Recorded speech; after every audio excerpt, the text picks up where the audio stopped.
Tatocat, welcome to my channel. Today we are playing Lucid9.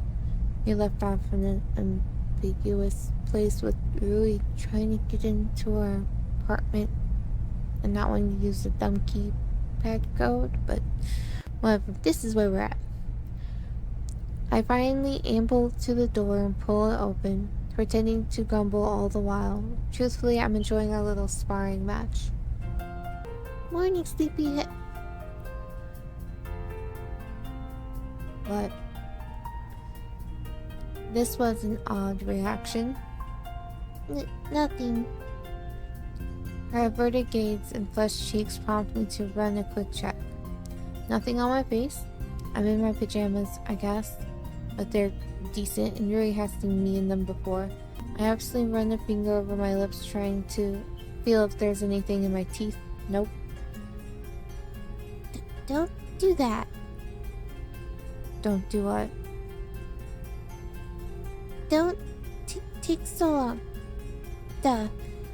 We have to go to school, you know. I checked my phone. 7:22 a.m. I know how to read a clock. I'm not stupid. I wait for the inevitable, unlike you. It never comes. Just get ready, okay? We need to make a stop on the way. What kind of stop? Why do you always have to ask so many questions? Jeez. She reaches for my wrist, but suddenly jerks back as if I'm covered with poison. Let's go. I raised an eyebrow, smirking at her dramatic fluster. In my pajamas? Get dressed, right now. Sir, yes, sir. I tried easily towards my room, leaving her fuming. It only takes a few seconds to throw on my uniform. I barely stepped in the room before I'm out again.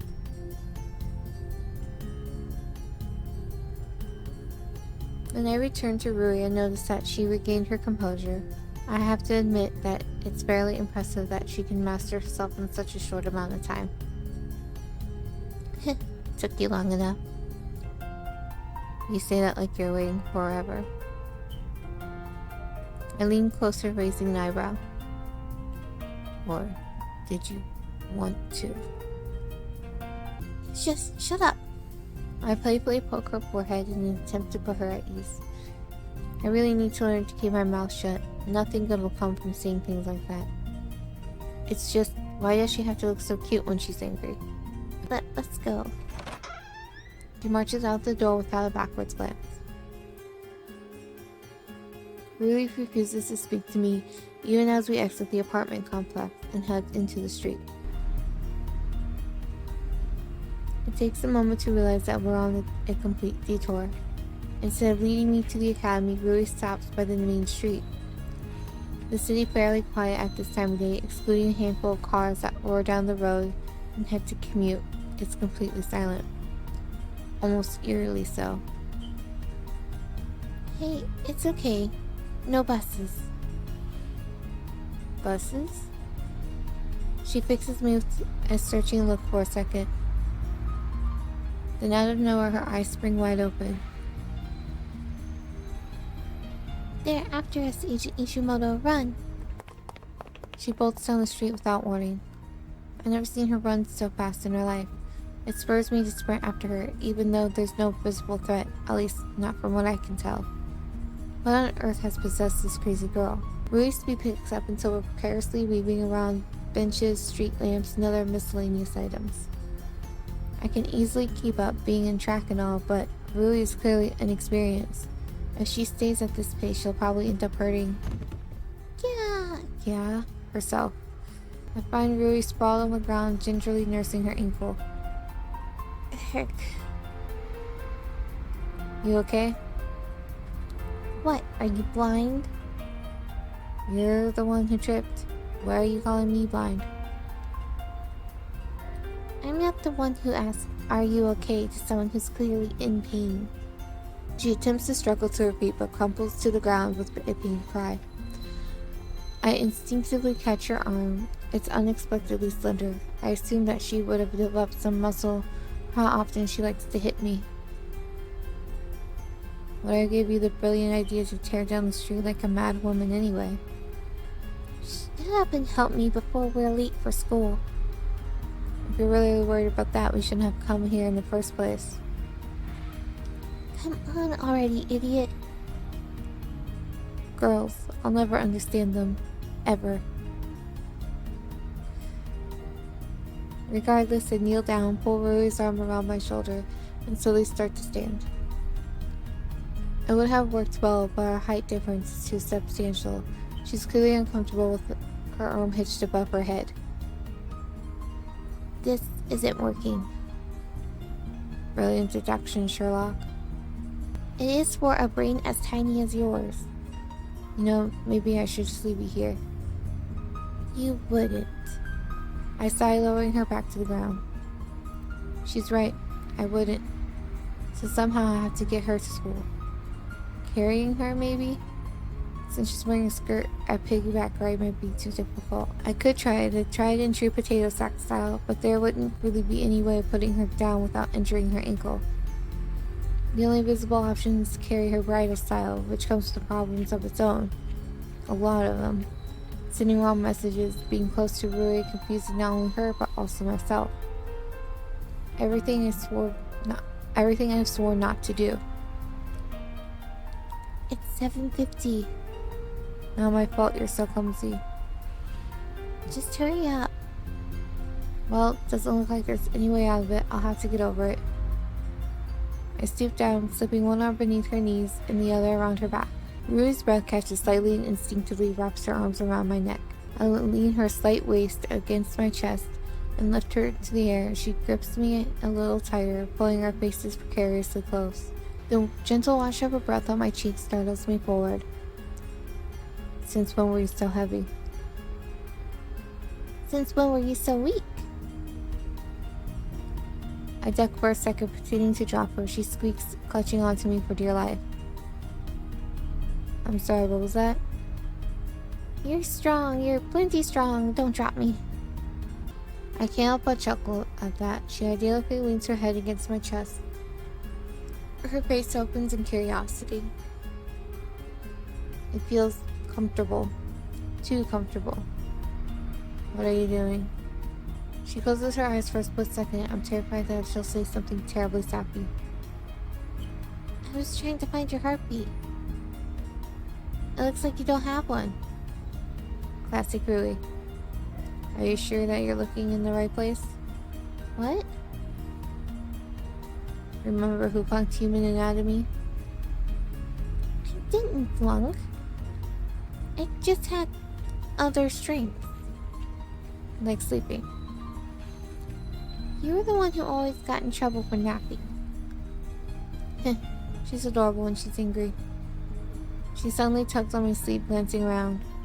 What is it? We should go around. Why, we're almost there.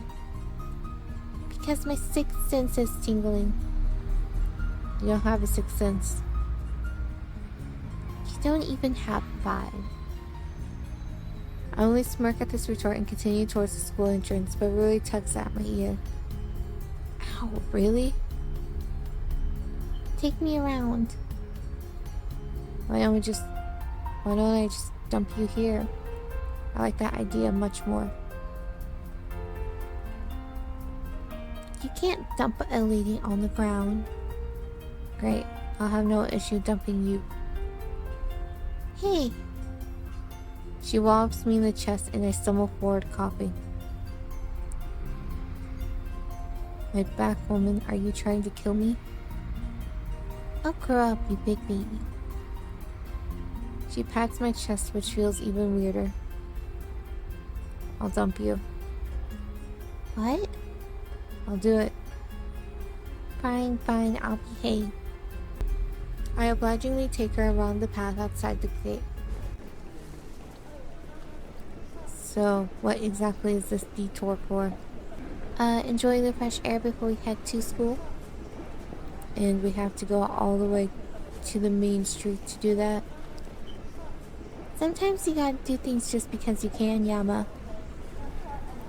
Easy for you to say when you're getting carried. Rui suddenly yanks on my collar, staring over my shoulder. Wait, is that... I choke at her tight hold. Thankfully, she promptly releases me. Sorry. You really are trying to kill me, aren't you? No, I just... She points wordlessly at the school entrance.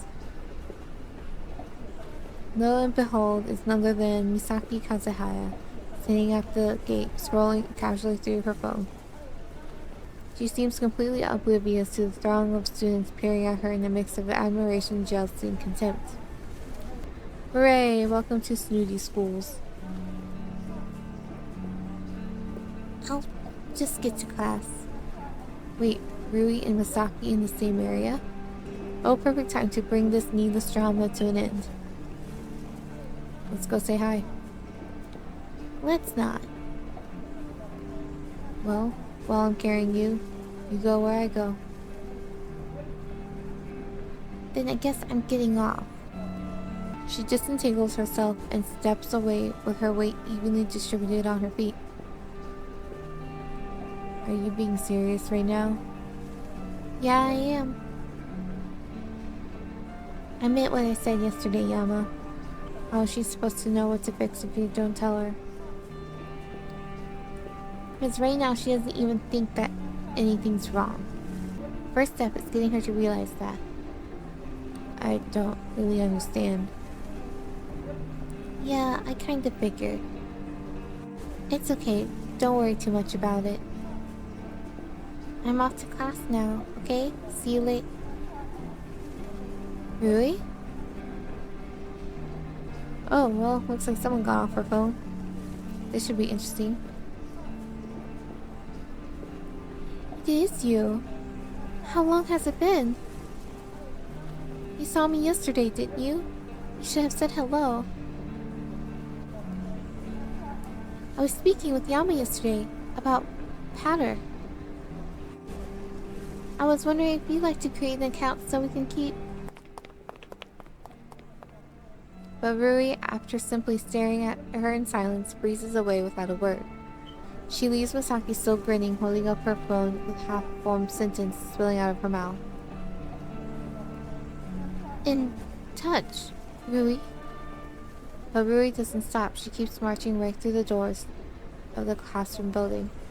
Misaki blinks for a moment as if gears in her brain have suddenly grounded to a halt. Morning. Yes, good morning. Is everything alright? She's not sick, is she? No. Then why did she act that way? Ugh, girl drama. I did not sign up for this.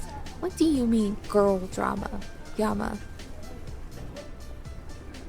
Guys can be passive-aggressive too. Now, the two people who should be my best friends are ignoring each other, or at least one is ignoring the other. Beats me. She seems unhappy with you. You should talk to her. Unhappy with me? Why? Like I said, beats me. I see. 1 second.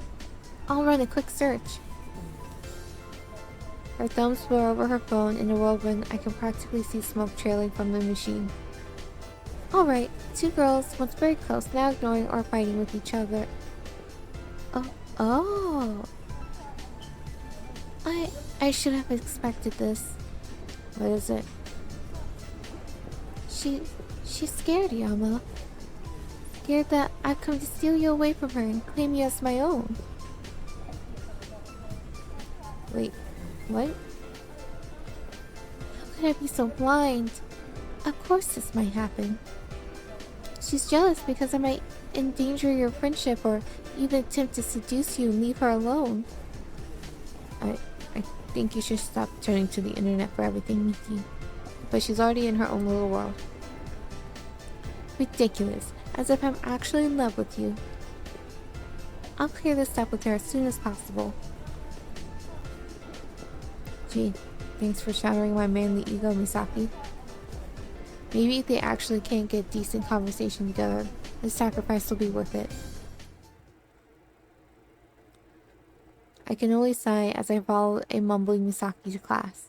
I go through a long trek through the city with a 115-pound weight on my back, and this is what I get for it? Huh. Maybe I should have just made Rui walk on her own. She certainly seemed fine by the time we ran into Miki. Wait a minute. She certainly seemed fine? Rui walked to her class without a problem. Didn't she just sprain her ankle? Badly? So badly that she needed to be carried? Actually, when I take a step back, everything's just downright fishy. A seemingly random detour to the main street. A seemingly random make-believe running sequence. A seemingly unavoidable bridal-style ride. All the pieces fall into place. It looks like I'll need to visit a certain blonde-haired troublemaker during lunch break. A certain Akira Karube. Classes get off to a dreary start. Yahiko naps through math. I almost fell asleep. The teacher's voice is hypnotic, and not in a good way. Elizabeth glares at me through English, probably because the teacher had me recite some Edgar Allan Poe, and I found it so stupid that I didn't even try to get the accent right. Sorry, Your Highness, that we're not all bilingual like your perfect self? And then it's world history. Our teacher arrives in camouflage kit, proudly waving the Samu City flag and screaming at the top of his lungs. Okay, maggots, listen up. You think school's easy? You think this'll be a cakewalk? Well, you're right, because this blasted place has gone soft. Back in my day, we didn't have no study guides. Textbooks, we had to write them ourselves, upside down, uphill, in the snow, both ways. Now, my peers seem petrified. I only smile amusedly. If only all classes were like this. None of you have any excuse to get less than 90 on your test. So help me if I see a single 80, I'll give you a taste of the old days. Yahiko is sliding beneath his desk as if he wants to melt into the chair. The old days? The teacher's eyes flare with delight as if he was waiting to be asked. That's right, them old days. They'd string us up by our ankles over a pit of hungry lions. Yahiko squeaks and buries himself under his desk. Do lions even exist in Japan? In zoos, I would assume. Alright, maggots, let's get this party started. The teacher thrusts a heavy finger at the board, sending each of the tests to each of our desks. Whoa. Are we gonna actually have to take the test? Sometimes in individual novels you do, sometimes you don't. I guess we'll find out. You got till 11:25, sissies, then it's Judgment Day. And with that, he flops his chair, props his feet on the tabletop, and stuffs his face to a ragged newspaper. I give the test a once-over.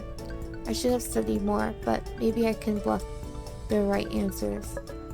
What was Europe's rapid colonization of Africa after 1880 driven by? Raw materials, strategic advantage in new markets, heavy demand for workers in European factories, interest in tourism and game hunting. This one, I believe. It's been a while, but I'm pretty sure that's what it is. What does the ancient yin-yang Chinese symbol represent? Dualism, in which everything in conflict is unresolvable. The Zen concept of unity and artistic expression. The theory that everything is opposite but complementary. And this one. Write the correct chronological order of the at least 3 current world religions. Islam, Christianity, Buddhism.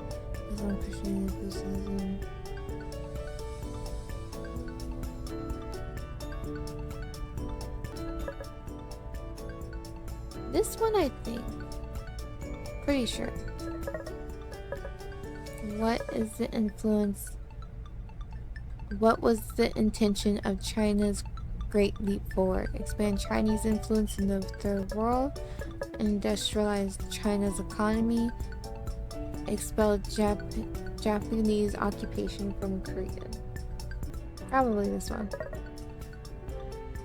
What European practice did colonial Spanish Americas I can never pronounce this right. Encomienda system emulate. No, it's not this one.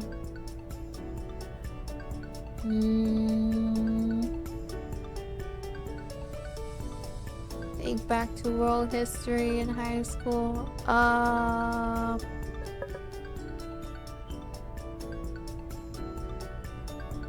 think it was this one. Oh, I got an achievement for that. Natural genius. Studying, who needs studying? I got this in the back, which is actually what I studied when I took my world history class in high school. Because I had an option to take a test. If I passed the test, I didn't have to take the class. And I passed the test. I glanced around the classroom, gauging the reactions of my peers. They range from triumphant to utter despair. Surprisingly, Yahiko's the fastest writer of them all, trumping even Elizabeth. Out of curiosity, I steal a peek at his test. Name. Calling people names is rude. Date. I'm not dating anyone right now. List several ways the Russians prepared for the Cold War. They wore really big coats and took medicine every 6 hours. Describe how Hitler gained influence in Germany. They produced a lot of chocolate until they were the biggest candy factory in Asia. Is he for real? Let's hope not. What major event incited Japanese capitulation during World War II? The nuclear bomb. Whoa. Oh, he almost got this one right. Yahiko. Time for sign language. Your answer on question 3 is wrong. He grins and shoots me a thumbs up. What major event incited the Japanese capitulation during World War II? The Rego movie premiere. He raises his eyebrows at me. How's this? I nod encouragingly. Now all his answers will look dumb. That's more consistent. I return to my exam. The last question that remains is a long essay. Elaborate on the following historical themes with at least 3 specific examples from covered material. Subjugation of humanity. Economic inequality. Role of religion in society. Well, this will be easy. I select the first option and start rambling about how everyone sucks and is unbelievably power hungry. It's the easiest essay I've ever written. I finished with plenty of time to spare. After I hand in my test, I take a moment to evaluate my surroundings. Oh yeah, Hiko's reached the essay. Perfect. He selected the second option, the economic gap between wealthy and poor. Let's take a look. I believe that the solution to all the conflicts and stuff between rich people and poor people is that they should try to understand each other. Like, rich people need to realize the hardships of the poor and try to do something about it. And the poor need to understand that not all rich people are the same. That's all he pins before he turns his test. He completely missed the point of the question, but that was an unusually sober answer considering he's, well, Yahiko. Rid of my entertainment, I stare into space and think about nothing as class continues on. When the lunch bell rings, everything seems to happen at once. Misaki leaps to her feet, snatches up her backpack, and storms to the classroom door. I hurriedly tap her on the shoulder. Where are you off to? To track down Rui, of course. You sound like you're stalking prey. Who says I'm not? And obviously, with no intention of slowing down, she barrels out of the room with a single purpose: As she does so, a group of girls race into the room, crowding around Elizabeth. Is this you, Elizabeth? You won the art contest. Gosh, is there anything you aren't good at? It's such an amazing painting. You're so cool. Elizabeth smiled at her groupies, unusually gentle. Thank you. She coughs delicately. Sorry, my throat feels a bit dry. Oh, stay right there, I'll get you some tea for you. Hurry up, don't keep her waiting. Elizabeth smiles in appreciation as the groupies sprint out of the classroom. The whole display just makes me want to gag. Then Misato comes roaring in. I cringe expecting yet another sales pitch for the track team. He crashes past me, grabbing one of my hapless classmates. You. Who, me? You started a bitter family feud, you ignorant whelp. What? I've never seen you in my life. You mess with my little bro, you mess with me. Come here. Misato seizes a student's ear and drags him into the hallway, leaving a trail of gossiping students in his way. Oh, weird. I never knew Misato had a little brother. See ya, dude. What? Where are you going? To see applications for my amazing club, of course. You interested in joining? It's called the Happy Club. Suddenly I'm very glad that I have other plans. Have fun with that. He only beams. I will. And with that he promptly disappears.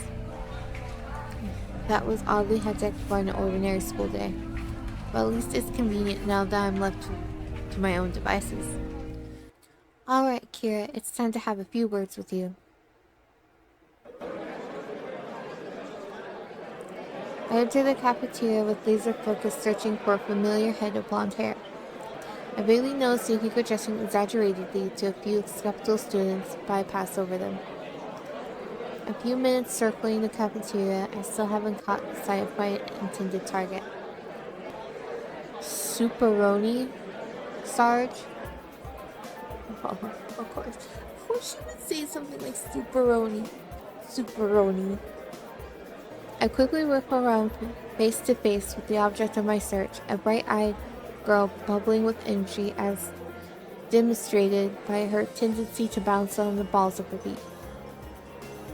Hey, Akira. It's been a while, Sarge. I can't help but sigh. I can sense that the ensuing conversation will be a very long and difficult one. My name isn't Sarge. I never said it was. Then why do you keep calling me Sarge? Because Sarge is short for sergeant. She stops as if that's an adequate explanation. And I'm hungry, so let's get some food. She skips to the buffet table to swipe her card. This girl, it's impossible to get a straight answer out of her. Akira is an interesting case. She and Rui joined the drama club last year. That's how they became friends, or so they claim. It didn't take long for them to become close, and this year they're rooming together. Akira. Well, if I had to describe her, I'd say she's free-spirited. Doing her own thing, off in her own world. She doesn't really associate with as much just Rui. She's a bit eccentric though, I suppose it in a refreshing way. I suppose. When we've gotten our food, Akira makes her way to the obscure corner of the cafeteria and digs through her bag, pulling out a green and white plaid blanket with a flourish. I present to you Annette Helenson the 17th. She names things weird. It's okay, I have a piggy bank named Andre Hamilton Bon Bon Bon, so I can't say much. I crane my neck trying to peek into her bag. Where? Here. She sinks the blanket. The blanket? Oh, don't be rude. How would you feel if Annette Helenson of 17 called you the human all the time? Use her name. I'm not going through all that effort just to spare the feelings of an inanimate object. She frowns at me but gently lays the blanket on the floor. Don't come crying if Annette Helenson 17 exacts retribution on you for the grave insult you just made. I'm sure I'll live. Akira only shrugs and settles on the blanket. A few students in the background send us bewildered glances. Why don't we just sit at a table? Why don't we just sit on the ground? Chairs are meant to be sat on. So is the ground. What? Fine, you sit on the ground, I'll sit at the table. Akira sighs and obligingly stuffs Annette Helenson 17 back into her bag. You know, if Rui and I are like peas in a pod, you're like this awkward leaf that's just growing really far down the stem. I see you all the time, but we never actually hang out. That's not really fair. You choose to not hang out with us. On second thought, I'm not sure if I'd be able to handle Akira on a daily basis.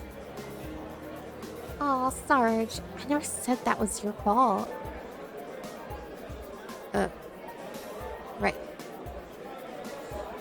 I gather myself as Akira takes a seat beside him. I keep going from Akira to Akira. I gather myself as Akira takes a seat beside me and starts to dig in. The ankle incident, just ask her about the ankle incident and this whole nightmare will be over. Something interesting happened today. Did you pretend that you were cross-dressing Duchess? What? Guess not. Too bad. That would definitely have been interesting. Most brains have interconnected neurons, but I'm beginning to think that Akira's brain is structured without rhyme or reason. No. Rui tripped and injured her ankle. Oh no. Well, I don't think she actually injured it. She was running around on it just a few minutes later. Did you carry her? Yeah. Piggyback? That doesn't that matter. Oh, the healing power of true love. How I envy your bond. You see, love is like antidepressants with herbal infusions. Most of the time people just get involved so they feel good, regardless of the actual results. But sometimes, if your bond is truly deep, it can actually physically heal you. Only sometimes though, like maybe less than 0.0016%. I carried her bridal style actually. Bridal style? 10 times the healing power. 10 times the bond. Like a covalent bond or ionic, depending on the properties. Her way of thinking is impressive. Honestly, I don't even know how she makes these associations. Look, Akira. Can you give me a straight answer? The angle of an answer is irrelevant, since an answer is an abstract concept and therefore is not subject to angles in the first place. Right. Did you have anything to do with Rui pretending to injure her ankle?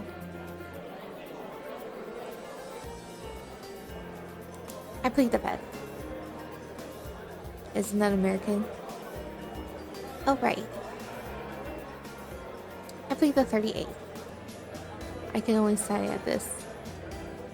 Akira definitely had something to do with it. If past examples are anything to go by, she probably formed an elaborate plan and managed to convince Rui to go along with it. Look, I know Rui's your friend, but stop trying to make us. Honestly, it's getting a little annoying. Just like how you pretend that you don't notice Rui's feelings. I take back everything I said about Akira being refreshing. She isn't refreshing at all. She's a meddler. Okay, we will stop here. We'll find out what happens between Yama and Akira. Right? Comment, like, subscribe. Have a wonderful morning, evening, afternoon.